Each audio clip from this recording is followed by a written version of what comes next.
I don't remember anything about Spartan except for, wasn't it Derek Luke was the black kid in that movie? Yeah. And he got shot in the head. I remember that scene really standing out to me. Yeah, that was brutal. And it had great dialogue in it. Did it? Like when he says, "I saw the sign, sir." Because wasn't there some twist at the end where William H. Macy's the bad guy? Yeah, but they showed that in that the seemed kind of lame to the me. Movie. Oh, they did? Yeah, he said, "But no, you had to figure it out. You had to put on your thinking cap." Oh, I do remember that Which line. was a great line, but they put it right in the trailer so you know the whole time he's in on it. But even that doesn't necessarily ruin the movie for me. Let me give you a David Mamet line. Okay. It's from Heist. Have you seen Heist? Oh, yeah. I bet I know what line you're going to say. Why don't you guess? Does Dan DeVito say it? Yes. Yeah. Everybody wants money. That's why they call it money. Yeah. The only reason I bring that up is because Roger Ebert really defends that line, despite the fact that a ton of his listeners and readers wrote in and were like, that's a dumb line to call the best line of any movie because it doesn't make any sense. That was a great line. But he's really broken it down in his columns about why that or no, he doesn't. He cops out because they're like, tell me why that line makes sense, and I'll acknowledge it as a good line. It sounds like a bunch of nerds talking about it. Don't you email and me, a nerd, frequently? reading it. But then all he comes back with is, if you don't understand it, you don't understand it. I think it's a great dick. Like he's a real dick about it. Didn't you? This is before his face fell off. You've emailed Roger Ebert and gotten responses. Yeah, I was 19. PJ. What did you email him? That was my first. And you also emailed, which we'll talk about after, Paul Thomas Anderson. Correct? No. Didn't you? Incorrect. No, I thought he... I emailed Roger Ebert a question about Paul Thomas Anderson. Oh, I remember. Because this is weird. This is way too inside, but I remember because I thought Paul Thomas Anderson signed his letter PTA, but now I remember Roger Ebert just referred to him as PTA. And you know how Roger Ebert signs out on an email? How? E. Wow. Yeah. What's the question you asked? Obviously, it was about PTA. It was. Oh, it was right around the time Punch Drunk Love was coming out. And at this time, Roger Ebert had basically every movie Adam Sandler had been in, he trashed. Right. He absolutely hated. Like, he didn't really respect him as an actor. But every movie that Paul Thomas Anderson had done up until this time, he'd loved and given 4 stars to.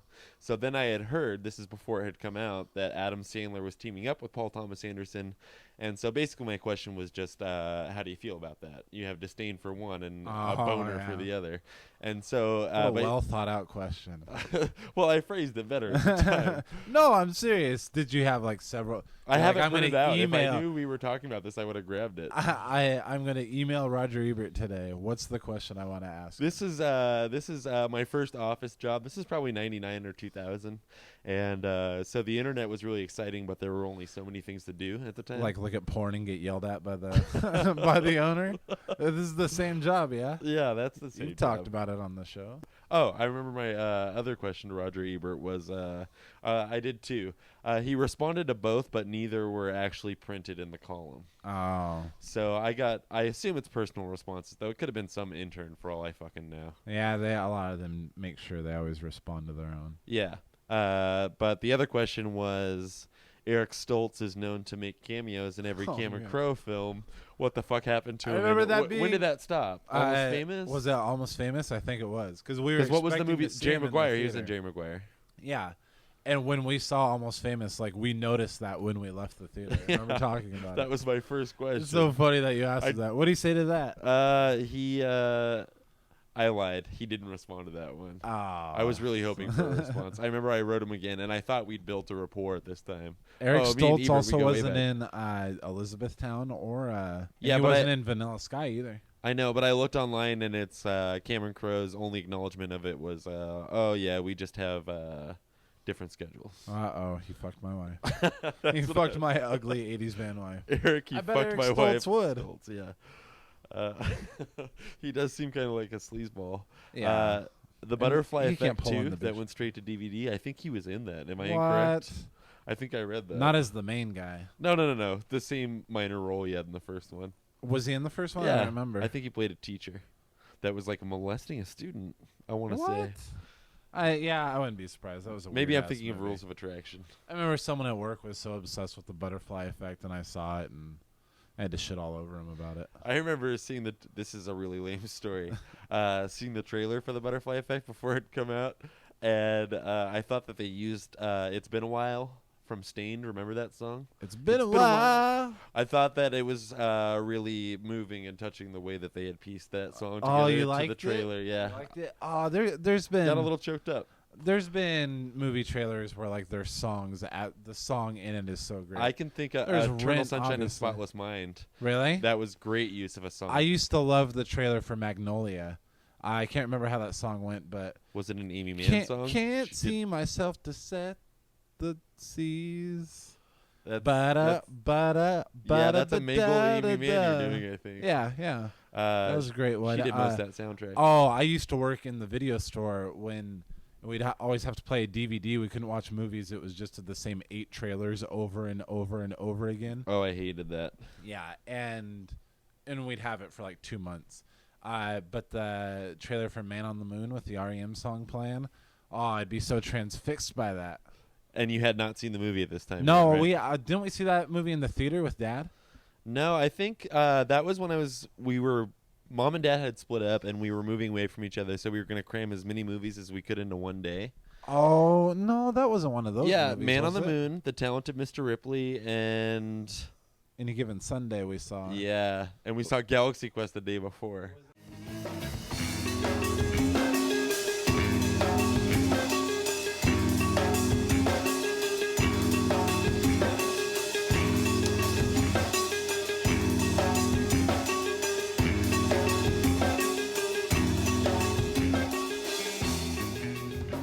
When you come home from work and you need some downtime, I know that you like to cruise the TMZ, right? I love TMZ. The Inside Edition extra. Inside Edition online, not too good.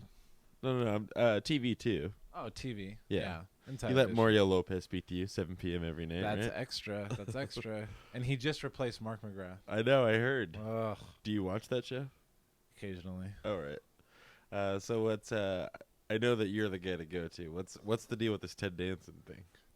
Oh man, you heard about that? Yeah, I did. I don't know too much about it though. Apparently, Ted Danson. Ever since he made Made in America, he's been dating Whoopi Goldberg.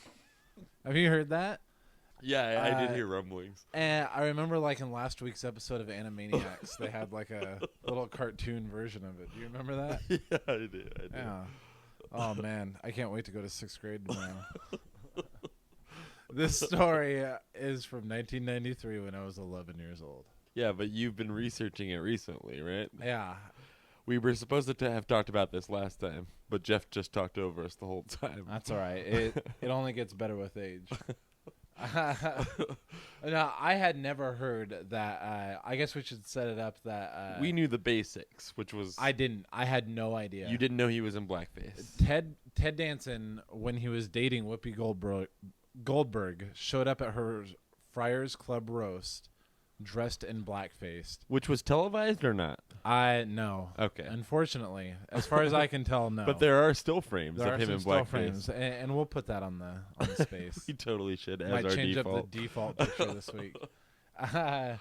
But yeah, and the things he said was horrendous. And this comes from Jet magazine, the one magazine I subscribe to. Is that true? Yeah, Jet. What is that magazine? It's a black people magazine. Really? I think so. What makes you think that? Because Jet's a hip word.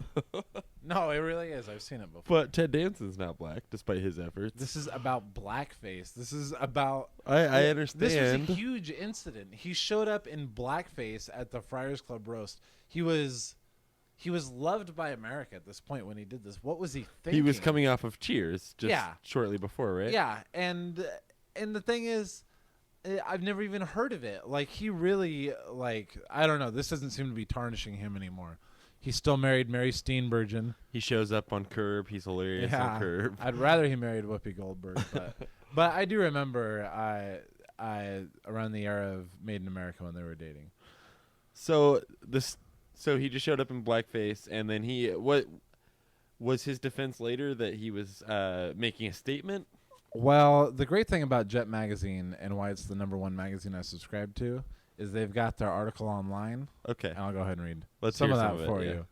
It says Whoopi Goldberg. Oh, yeah, the date on this, just to make people clear, October 25th, 1993. Okay.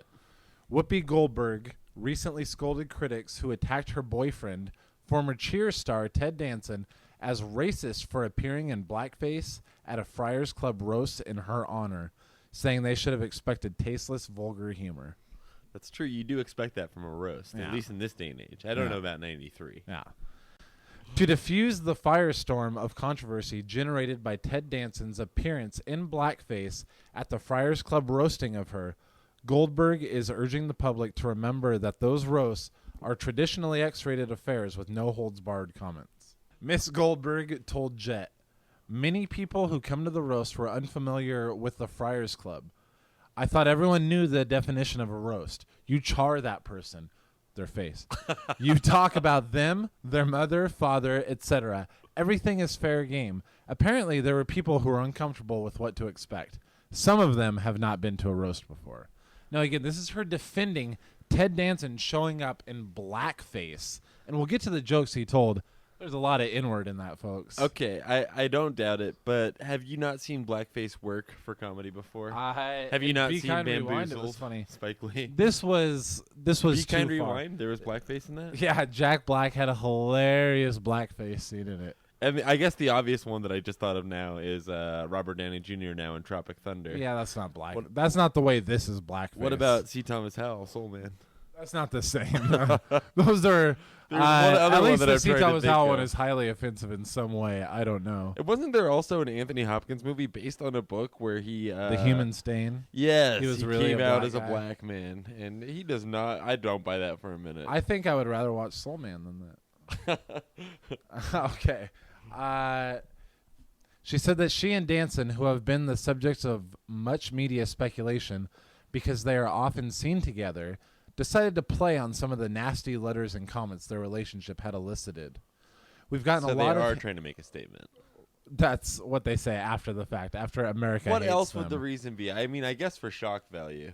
Shock you not value. think That, that- that's what I think it is. I think that it wouldn't be as big a deal now, 15 years later. when as you it when was you look then. at the pictures of this, you'll see that when he was backstage posing with blackface, he had such a shit-eating grin on his face. yeah, Like, he this knew- is gonna be hilarious.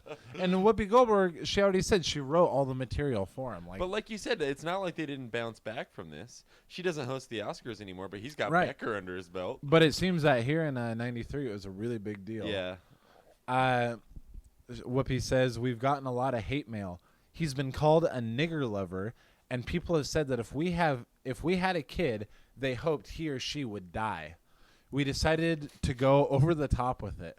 If you think he's a nigger lover, here he is in blackface." People took offense about it. So basically they're saying, if you think he loves me, let's just show that he has a complete disregard for me and for the entire black community. Do you No?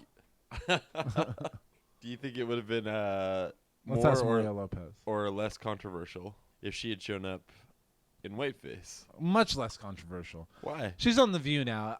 She would jump all over this. Danson, she said, is hurt and upset that people are taking the whole matter in such a negative way. How could they? He issued a statement that read, this is Ted Danson, "Words by themselves are not racist. Racism is a matter of intent. My intent was to amuse my dear friend Whoopi in what I thought was the privacy of the Friars Club." Friars Club. Yeah. His intent was just to amuse her personally. He couldn't do it when they were having a jungle fever sex, but So this came out like apparently the Friars Club used to be a private affair. I guess. I mean, it Because wasn't. it probably wasn't always like on Dean Comedy Martin roasts Central. and stuff, and it seems like I've seen video footage of some of that. Yeah, they sell tapes of that. yeah. Tapes. We are in 1993. They sell the digital versatile disc of that on TV all the time. But yeah, I don't think it was always televised. It's on, it's on Comedy Central now. He says they are making this public, and a matter of the press are, I'm afraid, turning this into a matter of racism. If those people who were in the room and there for the first time are not aware of the Friars Club tradition of raucous and over-the-top humor, if those people were offended, I encourage them to call me personally so we can have a conversation. How many of those calls do you think he took? Did he leave his number? I don't know. There was too much love behind my words to ever be construed as racist. Wait till you hear the fucking words he said. Are we getting to that? Because I gotta hear it. Let's go ahead and go down to that. Thank you, Jet Magazine. Do they still exist? I'd like to write them a letter. I believe they do. Jermaine Dupri's on the cover. Okay. I don't know who that is. I don't know either. Danson, who starred opposite Goldberg in Made in America, cut loose with a barrage of sexual jokes. This is what was meant with love, most of which dealt with black stereotypes, and he used the term nigger more than a dozen times during the evening. Really? He also spoke, not right? Yeah, correct. He also spoke graphically about his sex life with Goldberg and her private parts. All right. Do we have word for word? We do. We have a lot of quote here. God, this is so good. According to Danson, when he took Goldberg home to meet his parents in June 1992, she fitted right in because she did the dishes and the laundry. He went on to describe their wild sexual antics upstairs and said his concerned mother came to the door distressed over the possibility of their having children. So right there, he's bombing. Everybody in the audience hates him, right? I can't tell. Is this just a paraphrase of his jokes? This is what he said. This is what he said. Okay. Paraphrased. How about I acknowledge when there's quotes? Yes. The quotes are around she fitted right in. That's what he said. You've seen the picture of him in blackface, right? Yes, okay, I have. Okay. After his quick departure, this is Montel Williams, who was very upset about the whole matter. This is 1993. Now he's just at the World Series of Poker. Talking head. Yeah, he's no. Yeah. He plays poker now? Yeah. Oh, he runs fucking charity poker events. He's all on that bandwagon. Oh, at the 2007 World Series Poker main event on day one, he was chip leader at one point and then went out about 2 hours later. So anyway, after his quick departure, talk show host / poker pro, Montel Williams immediately sent a telegram announcing his resignation from the exclusive male-only Friars Club. He wrote, "I was confused as to whether or not I was at a Friars event or at a rally for the KKK and Aryan Nation. Very confusing." Williams added, "When Ted made the jokes about the racially mixed kids, and everyone knows my wife is white and just gave birth to our child, I could see my wife start to cry. If that's what Woody and Ted find funny in their bedroom, it's not funny to the outside world." So basically, Ted Danson, star of Cheers, was saying, let's make sure to insult Montel Williams, who's going to send a burned-up kid to Disneyland. This is how relevant he was. That would do that kind Yeah, of shit. that's true. Montel Williams brings rape victims on and asks them, do you think it's your fault? New York Mayor David Dinkins, the city's first black mayor, stayed long enough to crack a couple of jokes about his upcoming mayoral battle against Rudy Giuliani. Read a city proclamation to Goldberg. Nice. He read a city proclamation to Goldberg, a native New Yorker, and then left. But even before Dinkins' arrival, Danson quipped, "I was told the mayor's coming." This is in quotes. "I was told the mayor's coming, so be careful. Don't do any political jokes. Just do nigger jokes." Wow. Are you kidding me? Quotes. How did he come back from this? That's amazing. They had to be booing him the entire time. I can tease for later in this article a statement from Matthew Modine. Sweet. While he wasn't there for Danson's entire routine, Mayor Dinkins, heard enough to be miffed by the wisecracks. The jokes were pretty vulgar, and many were way, way over the line, Dinkins said, adding, "I was embarrassed for Whoopi and the audience and felt a tremendous sense of relief when it was over." The mayor concluded, "Today is not a day any Friars Club member is likely to recall fondly, nor will I." Comic Bobcat Goldthwait Ooh, let's hear his reportedly said to Danson, "Did you really think black people would think this is funny in 1993? Bobcat Goldthwait, the cool head in this situation. On the other recently hand, directed that movie about bestiality, that comedy. Have you seen it? a comedy? Yeah. No, I've only heard of the documentary. Sleeping Dogs Lie, it's called. Oh, is it? That's about bestiality? Well, it's about this guy that finds out that his fiance fucked a dog in college. Maybe I'll rent it. Although I probably have no other option, do I? Is it going to be in a theater near me? No. Okay. It's long been on Netflix. On the other hand, white actor Matthew Modine didn't take offense. He didn't take offense to Danson bringing racial epithets out in the open, like Richard Pryor did, in quotes. So I'm assuming that's what Matthew Modine said. Richard Pryor? Yeah, Took he offense? said no. He said he didn't take offense to Ted Danson bringing out racial epithets out in the open, like Richard Pryor did. Oh, I see. He said Richard Pryor did it, Yeah. so Ted Danson in blackface is equal. But Modine drew the line with zingers about personal parts of the body. Quote, words about people's anatomy are not funny. Wasn't he in a movie called Gross Anatomy? And didn't he like have all kinds of gross, awful sex scenes with Mary Louise Parker and Weeds last? Oh, yeah.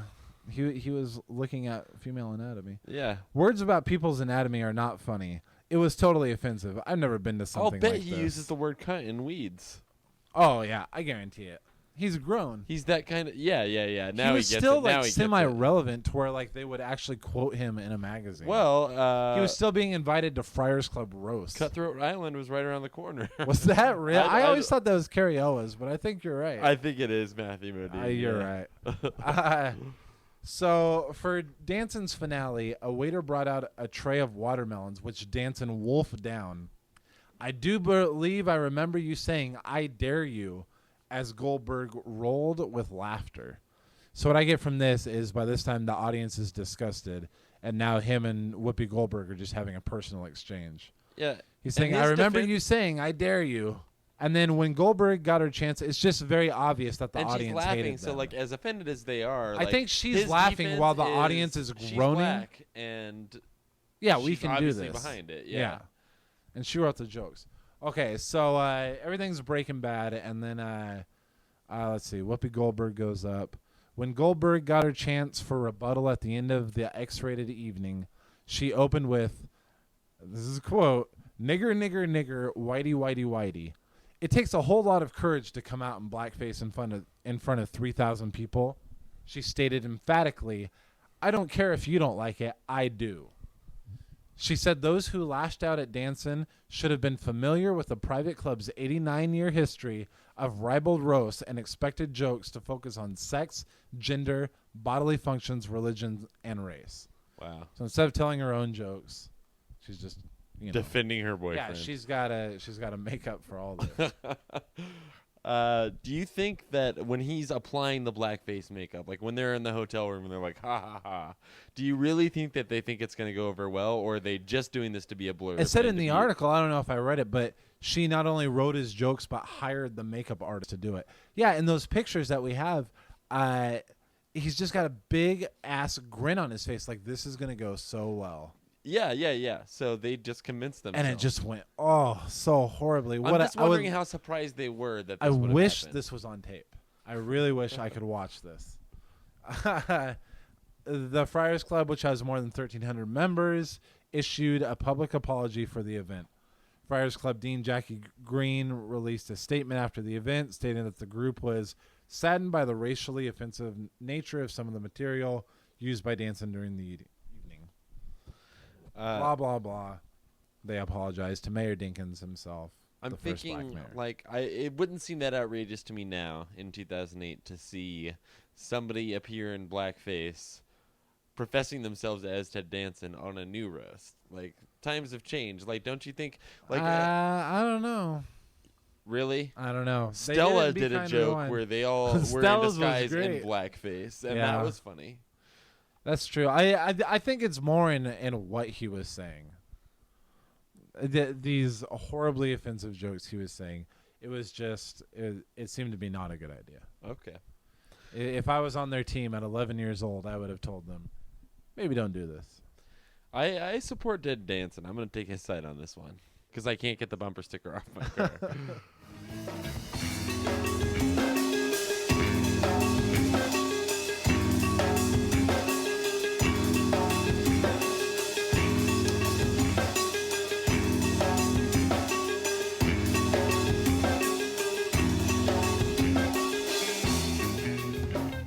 How long has it been since you saw Jackass 2 in the theater? How do you even know I saw it in the theater? Or whatever. When's Of the last course time I you saw it in the theater. So Yeah. did When was the last time I saw it? Yeah. I probably saw it shortly after it came on DVD and not since. Yeah. Do you think it's superior to the first? I don't even remember the first anymore. When I rewatched The paper cuts were in the second first one, right? I guess. Ugh. I rewatched the second one on Showtime, and I can't believe I ever liked it. It is ridiculous. Really? Yeah, you went a different way with that than I thought you were going my to. God. No. I turn it on, and the first sketch I see was a pretty funny one where Bam Margera was afraid of snakes, and they shoved the snake in there. Oh, yeah, I do remember and that. He started crying and stuff. But then it was like they had an ice sculpture of a horse, and Ryan Dunn got naked, and he's just showing his balls to America, and then he sits on it, and his balls freeze to it, and he's pulling it off, and it's just What? I don't remember. That was in the second movie? Oh yeah, and it's just his balls the whole time. Oh, Gross. It's so gross, and they show so much shit in that movie. And then Is that the one where the guy takes a shit in the hardware store on the toilet? That's either in the first or the second. That one. was pretty hilarious. And they have especially the funniest part was I remember they gave him a bunch of laxatives or whatever it was, and then he shit his pants on the way to the hardware store, so they had to start all over again.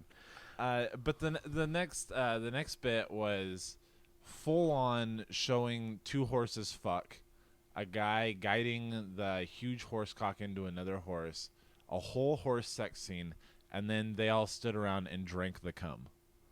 No, this was not in Jackass 2. You That's must have seen Jackass some. 2. Nope, guaranteed. I just watched it. I'm just arguing that maybe you saw some kind of unrated cut Oh, I because don't none know. of It this was on sounds Showtime. familiar to me. It was on Showtime. That's amazing to me. It was disgusting. Maybe I do remember the horse cum now that you mention it. I used to like that show. Yeah, I did too. We were of the right age when that show came about. I guess. I'd like to think we were better than that. And Johnny Knoxville was badass. God. You know there was a point in your life when you wanted to be Johnny Knoxville. Yeah, but now watching back on this, it's just pathetic. It is. It's ridiculous. And he was so obviously like the star. Like this is part 2. You know, Jackass had already been established, and wasn't there things about like the other members of it not really liking him because? Well, he came into it like they had already a group of their own going, I think, and then he came along and he was the sex appeal. He's what got them on TV or whatever it was. Bam Margera, and he still did some crazy shit. Bam Margera used to make those CKY2K. Yeah, I never saw any of this. Yeah, I remember when you videos. were It was into basically this. Jackass. The one I remember you describing to me that sold me on the idea, although I still never got around to watching it, was, and this I find to be funny because it's not gross In out. the early days, it was good. It's just inconvenient for a stranger, which I think is hilarious, and that's why Borat is hilarious also. But you had described it to me as they would. There was a guy in a football uniform, like waiting at a McDonald's drive-thru or something. Yeah. And so when they would go to pass the food, he would come running out in his football suit and snatch the food away and slam it on the ground. There was That's funny. There was an incident somewhere in America where someone was doing that, like because they saw it there, and they broke the McDonald's worker's arm doing it. Really? Yeah, That's a true story? Yeah, because their arm was sticking out the window to hand the bags, and they grab it and slam it against the side and break the arm. You know, it's a bigger disgrace. That's when they started getting in trouble all the time. Bigger disgrace than Jackass 2, getting back to that, is any episode of Viva La Bam. That show is ridiculous. Yeah. I don't even know if it's still on, but I remember I watched almost the whole season of it for some reason a few years ago. And it was worse than Jackass. It wasn't as gross out, but it was more irritating. Bam Margera really grates the nerves. Yeah. I don't buy anything that he says. Oh, he wears at that any like time. velvet suit or velvet smoking jacket all the time. And the theme and the opening to that show. Yeah. So ridiculous. Yeah. And basically what it comes down to is kind of a rich asshole just treating his friends like shit. And now they have to, like, they're not allowed They have to grow. acknowledge the fact that he's rich. Yeah. Now. And they know that they're not going to grow out of it because they make money from it now. And didn't what was the uncle's name? Vito. Uncle Vito. Yeah. Don Vito? Yeah. God, I have no memory today. Anyway, Danny DeVito, he was in that show. No, but didn't that guy get arrested or in trouble for like feeling up girls that asked to have pictures taken with him? From what I remember of that show, I wouldn't be surprised. Yeah, he seemed kind of like a sleazeball. I guess just flat out crazy. That guy cracked me up. He was probably my most reason for watching the show. Yeah, same here, for sure. And Bam's dad was pretty great too. Yeah. Just because he was so innocent and humongous.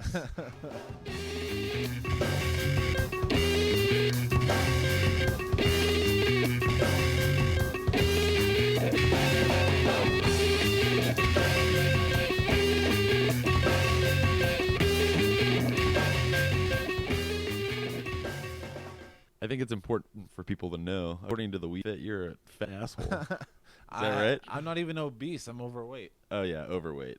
Yeah, I don't know if people know this or not. I'm sure many people do, but I only found out a week or two ago when my friend got, she has a Wii and she bought the Wii Fit, and you step on that thing and it's going to be the little balance board, and it's going to be brutally honest with you right from the beginning. It wants to get you in shape. And it's humiliating because anybody that has a Wii knows that that you can create a little character for yourself. You can make it look so much like you, too. Yeah. So I have what is a fair representation of me. That's MII, me. And so I use that, like, you can be yourself in certain games on the Wii. And then I've never stepped on the Wii Fit balance board because I'm afraid. Oh, you haven't? No, I haven't. Not at all. I've watched other people get shot down the second they stand on it. I don't want to be called obese or overweight. I know I'm overweight. I'm afraid I'll approach obese. When I made my me, even though I didn't really take the time to make it look like me, I was like, oh, I look awesome on the Wii. Yeah, and then you step on that balance board. And it gave me this huge gut and a fat ass. I don't think I got a fat ass. They automatically adjust your me character when you step on the balance board to fit your actual weight. Because you punch in, what do? You punch in your height. Your height and your age. Yeah, it didn't look like you. Yeah. But yeah, I can't do it. But it motivates me to wanna work out if I had a Wii Does Fit. it? Yeah. Oh, big time. I really want one. I would love to do some yoga on there. You don't see yourself falling out of that habit in like 3 weeks? No, I think it would be great for the hurt leg. I agree that the concept is great, and it logs your time. It scolds you if you've not stepped on the balance board for a couple of days. But everybody quits. I mean, everybody quits. No one who says they're going to stick to it the way I'm saying it actually. Although my friend Margaret, the one that bought one, she has stuck with it so far. You already told me how she cheats and says I'm wearing heavy clothing today. There are some loopholes where they ask if you're wearing heavy or loose clothing, and she puts on heavy even though she wears dresses all the time. And if she decides to skip a day, she just doesn't turn it off so that it doesn't know she skipped a day. Sorry, I'm giving away all your secrets, Margaret. You're only cheating yourself. You gotta go full fledged. That's right. That's how PJ feels that's about what it. I feel I will do. So when you get $400, yeah, you got it. But there's more than just the Wii Fit. I do like the Wii, and I've never. Well, I mean, we had a Nintendo in each of our rooms at a certain point in our childhood, so we liked Nintendo, I guess. But I never progressed much beyond that. I remember getting a Nintendo 64 when those came out, just because I had a job and a paycheck for the first time, and I never played it. I remember I sold it almost immediately after buying it. And you never let me play it. Yeah, no. Well, it's in my room. But yeah, so I never really was big into video games. I could give a shit about PlayStation 2 or Xbox. But Margaret got a Wii for Christmas for herself, I think, and I hang out there a lot anyway. And it's just really like I at first am embarrassed by how interactive it is when you're bowling and you gotta. The first time I did the bowling thing at a friend's house, I was real self-conscious, but you get over that really quick. When we were at Margaret's house doing it, I was really into it. Yeah, we were really high as well. Yeah, that's true. That's a great combo. Like it's so much fun, and they have these games. There's one I want to it's the one we were playing that day at Margaret's, Raymond's Raving Rabbids or whatever it's called. And I like that one because it's so simple. Well, some of it's not simple, but even if it's hard, you're going to move on to the next thing, and you have to do vertical with the remote rather than horizontal. Yeah. I like that shit. It seems very basic and fun to me. It's a big investment for the Wii, though. No, it's not. It's not that expensive. It's like $250. The Wii Fit's $90. How long has it been out? Those things generally drop way down, don't they? I think it's been out for a while. I think it has dropped way down. Yeah, I don't doubt it. It's so small too. I know I sound like an old man, but it really is tiny. How do they do it? I don't know. And wireless controllers, we're in a new age, my friend. Yeah, I love Mario Kart on the Wii. I've never played it with a little wheel. I don't use the wheel. I use the nunchuck with the other thing. Ugh, that sounds harder to me. Yeah, it's Fuck that nunchuck. You gotta get good. You gotta get that hand-eye cord going. I'm more of a fan of, as I said, Raving Rabbids. Otherwise, I just want to play Wii Golf, which comes on the demo disc that you get. Yeah. It's a lot of fun though. And then she got the $60 Tiger Woods PGA World Tour Golf, and I tried to play it once, and it was so complicated in comparison to the one that came free with the game that I've never gone back to it. You said that you've been playing the carnival games lately. Oh yeah.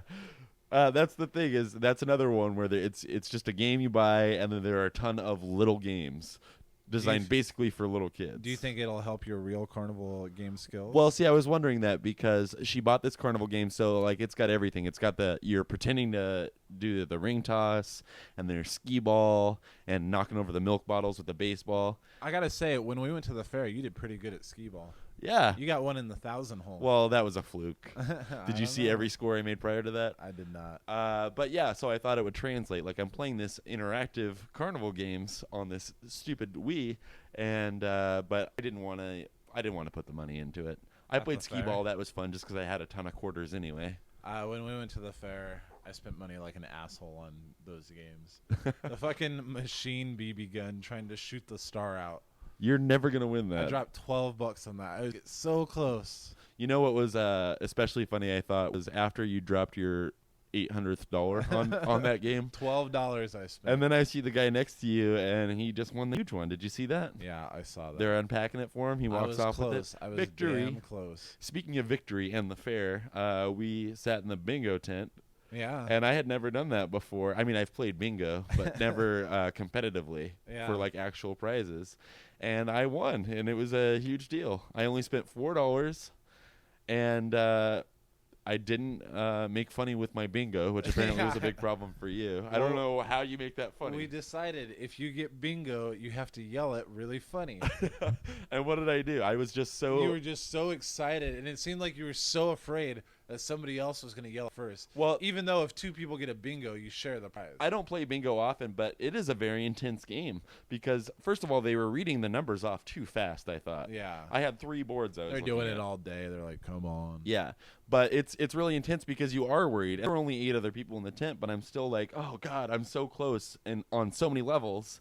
And if I just get one more, but you're afraid every time that you're going to hear that bingo. I never even got close. I never even got to where I only needed one more number. So, yeah, I got bingo, and I said, bingo! Bingo! Bingo!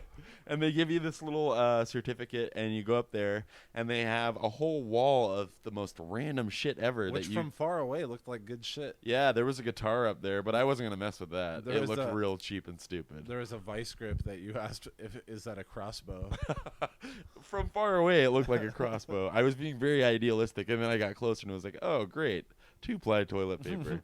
But no, what I actually ended up walking away with was the 2 Sealy Posturepedic pillows.